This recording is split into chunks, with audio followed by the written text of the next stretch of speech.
بسم اللہ الرحمن الرحیم۔ محترم سامعین، السلام علیکم ورحمۃ اللہ وبرکاتہ۔ ماہ ذی الحجہ کے کچھ مخصوص احکام، موجودہ حالات میں قربانی کس طرح ہو اور عید کی نماز پڑھنے کا کیا طریقہ ہونا چاہیے۔ حدیث پاک پر نظر ڈالنے سے معلوم ہوتا ہے کہ ذی الحجہ کا چاند دیکھتے ہی جو احکام بندوں کی طرف متوجہ ہوتے ہیں، ان میں سے پہلا حکم یہ ہے کہ ذی الحجہ کا چاند دیکھنے کے بعد سے قربانی ہونے تک بال اور ناخن نہ تراشے جائے۔ دوسرا حکم یہ ہے کہ ذی الحجہ کی پہلی رات سے یوم عرفہ 9 ذی الحجہ کی رات سمیت تمام راتیں عبادت میں گزاریں، اور عبادت کا کم از کم درجہ یہ ہے کہ ان دنوں میں خصوصاً فجر و عشاء کی نماز باجماعت پڑھنے کا اہتمام کیا جائے۔ خاص کر یوم عرفہ کے بعد والی عید الاضحیٰ کی رات خوب عبادت، ذکر، تلاوت، دعا میں گزارنا چاہیے۔ ذی الحجہ کی پہلی تاریخ سے 9 تاریخ تک نفلی روزے رکھنا مستحب ہے۔ البتہ یوم عرفہ 9 ذی الحجہ کا روزہ رکھنے کا خاص اہتمام کرنا چاہیے۔ حدیث میں ہے یوم عرفہ کا روزہ 2 سال کے گناہوں کا کفارہ ہو جاتا ہے۔ یوم عرفہ 31 جولائی بروز جمعہ کو ہوگی۔ یوم عرفہ بروز جمعہ 9 ذی الحجہ کو سحری کا آخری وقت 4:40 تک رہے گا۔ یکم ذی الحجہ سے قربانی کے دنوں تک ذکر کی خوب کثرت کرنی چاہیے، لہٰذا ہر وقت اٹھتے بیٹھتے، بازاروں میں، اپنے کام کاج میں، مرد عورتیں سب نے لا الہ الا اللہ، اسی طرح سبحان اللہ والحمدللہ ولا الہ الا اللہ واللہ اکبر، سبحان اللہ وبحمدہ سبحان اللہ العظیم وغیرہ کی خوب کثرت کرنی چاہیے۔ خاص کر یوم عرفہ 9 ذی الحجہ بروز جمعہ کی فجر سے 13 ذی الحجہ بروز منگل کی عصر تک ہر فرض نماز کا سلام پھیرتے ہی ایک مرتبہ بلند آواز سے مردوں نے اور آہستہ آواز سے عورتوں نے تکبیر تشریق اللہ اکبر لا الہ الا اللہ واللہ اکبر وللہ الحمد پڑھنے کا اہتمام کرنا چاہیے۔ اور یہی تکبیر تشریق عید کے دن آپ موجودہ حالات میں جہاں بھی عید کی نماز پڑھ رہے ہیں وہاں جاتے ہوئے بھی بلند آواز سے پڑھتے ہوئے جانا چاہیے۔ ان دنوں میں خاص طور پر گناہوں سے اپنے آپ کو بچانے کا بہت اہتمام کرنا چاہیے۔ اوپر کے کچھ اعمال میں کمی رہے تو کام چل جائے گا، لیکن ان کے مقابلے میں کوئی گناہ نہیں ہونا چاہیے۔ اگر ہو جائے فوراً توبہ کی فکر کرنی چاہیے۔ عید کی نماز کی ابھی سے ترتیب بنائیے۔ نماز عید کی ادائیگی کے لیے موجودہ حالات میں مسجدوں میں تو اتنے ہی لوگ نماز پڑھیں گے جو مسجد کے اسٹاف کے طور پر متعین ہیں۔ باقی لوگ اپنے اپنے محلے میں، گھروں میں بھی ٹھکانے بنائیے، اپنے لیے امام تیار کریں۔ عید الاضحیٰ 1 اگست بروز سنیچر کو ہوگی۔ عید الاضحیٰ 1 اگست بروز سنیچر کو ہوگی۔ 1 اگست 10 ذی الحجہ بروز سنیچر کو عید کی نماز کا وقت صبح 6:30 کے بعد شروع ہوگا۔ عید الاضحیٰ کی نماز کا وقت سورج دیکھتے ہی شروع نہیں ہوتا ہے، بلکہ سورج ایک نیزہ اونچا ہونے کے بعد شروع ہوتا ہے۔ عیدین کی نماز ادا کرنے کے لیے مسجد یا عیدگاہ ہونا شرط نہیں ہے۔ حنفیہ کے نزدیک عیدین کی نماز صحیح ہونے کے لیے جمعہ کی طرح جماعت شرط ہے۔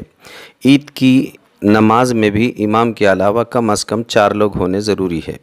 عید الاضحیٰ کو یہ چیزیں مسنون ہے: غسل کرنا، مسواک کرنا، خوشبو لگانا، عمدہ اور اچھے کپڑے پہننا، عیدگاہ جلدی جانا۔ اب ظاہر ہے کہ موجودہ دنوں میں عیدگاہ نہیں جائیں گے، اس لیے جلدی اٹھیں اور جہاں بھی آپ نماز پڑھ رہے ہیں نماز کی جگہ جلدی جانے کا اہتمام کیجیے۔ نماز عید الاضحیٰ سے پہلے کوئی چیز نہ کھانا اور اس دن اپنی قربانی کے گوشت سے ابتدا کرنا مستحب ہے۔ نیز عید الاضحیٰ میں بھی عورتوں کے لیے غسل، زیبائش، آرائش مستحب ہے۔ گھر میں مردوں کے ساتھ نماز پڑھنے کا موقع مل جائے تو ترتیب معلوم کر کے عید کی نماز عورتیں بھی پڑھ سکتی ہے۔ نماز عید الاضحیٰ پڑھنے کا طریقہ: نماز کی نیت اس طرح کیجیے: میں 2 رکعت نماز عید الاضحیٰ پڑھتا ہوں، زائد 6 تکبیروں کے، خاص واسطے اللہ تبارک و تعالیٰ کے، رخ میرا کعبہ شریف کی طرف۔ پھر امام کے ساتھ تکبیر تحریمہ یعنی کانوں تک ہاتھ اٹھا کر اللہ اکبر کہہ کر ناف کے نیچے ہاتھ باندھ لیجیے۔ اور ثنا پڑھیے۔ ثنا کے بعد 2 مرتبہ امام کے ساتھ کانوں تک ہاتھ اٹھا کر اللہ اکبر کہیے اور ہاتھ چھوڑ دیجیے۔ پھر تیسری مرتبہ بھی ہاتھ کانوں تک اٹھا کر تکبیر کہہ کر ناف کے نیچے باندھ لیجیے۔ پھر امام تعوذ، تسمیہ، سورہ فاتحہ و ضم صورت کے بعد رکوع سجدہ کر کے پہلی رکعت مکمل کر کے دوسری رکعت کے لیے کھڑا ہو جائے، اور پہلے تعوذ تسمیہ کے بعد سورہ فاتحہ و ضم صورت پڑھنے کے بعد 3 بار اللہ اکبر امام صاحب بھی اور آپ بھی کہہ کر کانوں تک ہاتھ اٹھا کر چھوڑ دیجیے، اور چوتھی مرتبہ بغیر ہاتھ اٹھائے رکوع میں چلے جائیے اور باقی نماز مکمل کیجیے۔ نماز کے بعد بلند آواز سے امام و مقتدی 1 مرتبہ تکبیر تشریق پڑھے، پھر دعا کی جائے، پھر عید کا خطبہ پڑھا جائے۔ اس خطبے سے پہلے جمعہ کے خطبے کی طرح اذان بھی نہیں ہے۔ عیدین کا خطبہ سنت ہے۔ بحر الرائق کی عبارت سے یہ بات معلوم ہوتی ہے کہ اگر عیدین میں کسی جگہ خطبہ ہی نہ پڑھا جائے، صرف عید کی 2 رکعت نماز ادا کی جائے، تب بھی عیدین کی نماز ہو جائے گی، اگرچہ ترک سنت کا گناہ ہوگا۔ موجودہ حالات میں خصوصاً عید کے عنوان پر مصافحہ و معانقہ ہرگز نہ کیا جائے، اور نہ عید کی سلامی کے لیے گھومتا پھرے۔ صحت مقدم ہے، آپ اپنی حفظان صحت کی فکر کیجیے۔ قربانی کن لوگوں پر واجب ہے؟ قربانی ہر مسلمان مرد عورت پر واجب ہے جو عقل مند ہو، بالغ ہو اور مقیم ہو، اور اس کی ملکیت میں 52.5 تولے چاندی ہو یا اتنی رقم ضرورت سے زائد مال ہو، یا سونا چاندی اور نقد رقم ملا کر 52.5 تولہ چاندی یا اس کی رقم کے برابر ہو۔ بعض لوگ کسی سال اپنی طرف سے، کسی سال بیوی یا ماں باپ کی طرف سے، ہر سال نام بدل بدل کر قربانی کرتے رہتے ہیں۔ یہ جائز نہیں ہے، کیونکہ جو خود صاحب نصاب ہے، مالدار ہے، تو ہر سال اپنی ہی طرف سے اس پر قربانی ضروری ہے۔ دوسروں کی طرف سے کرنے سے خود کا واجب ادا نہ ہوگا۔ قربانی غریب پر، نابالغ بچے پر اور مسافر پر واجب نہیں ہے۔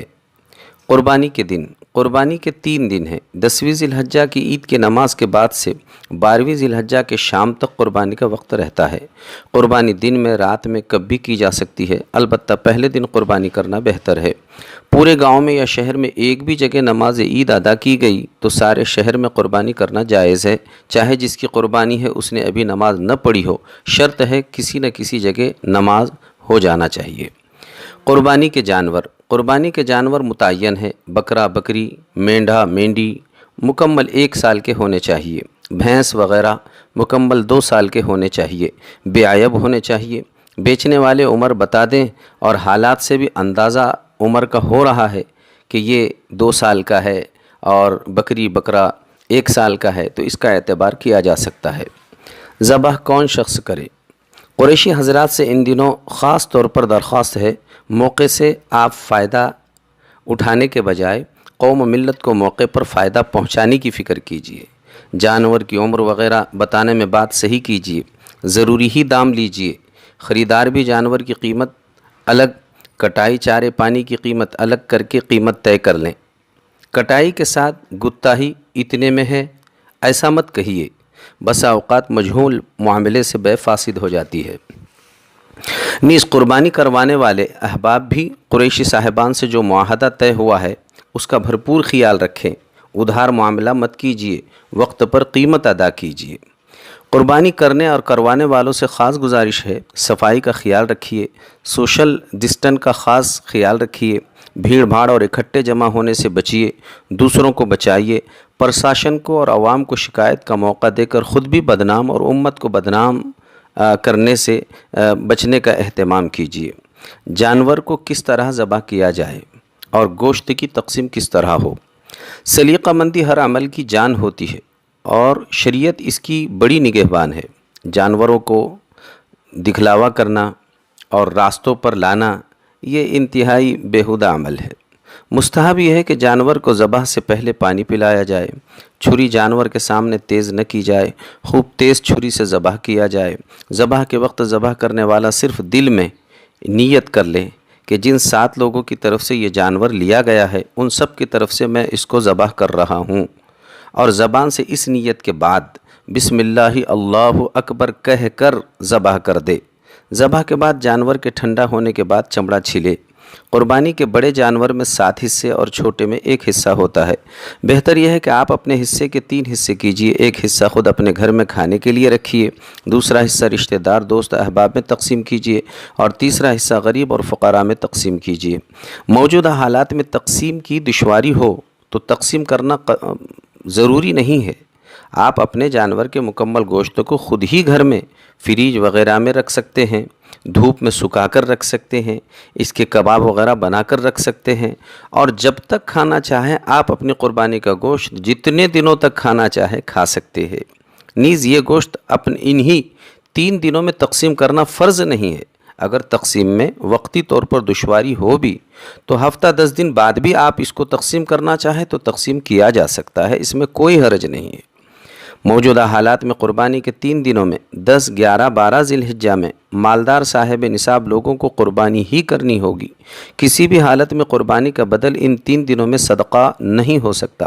ہاں، اگر قربانی کے دن گزر گئے، ناواقفیت یا غفلت یا کسی عذر سے قربانی نہیں کر سکا تو قربانی کی قیمت فقراء و مساکین پر صدقہ کرنا واجب ہے، لیکن قربانی کے 3 دنوں میں جانور کی قیمت صدقہ کر دینے سے یہ واجب ادا نہ ہوگا۔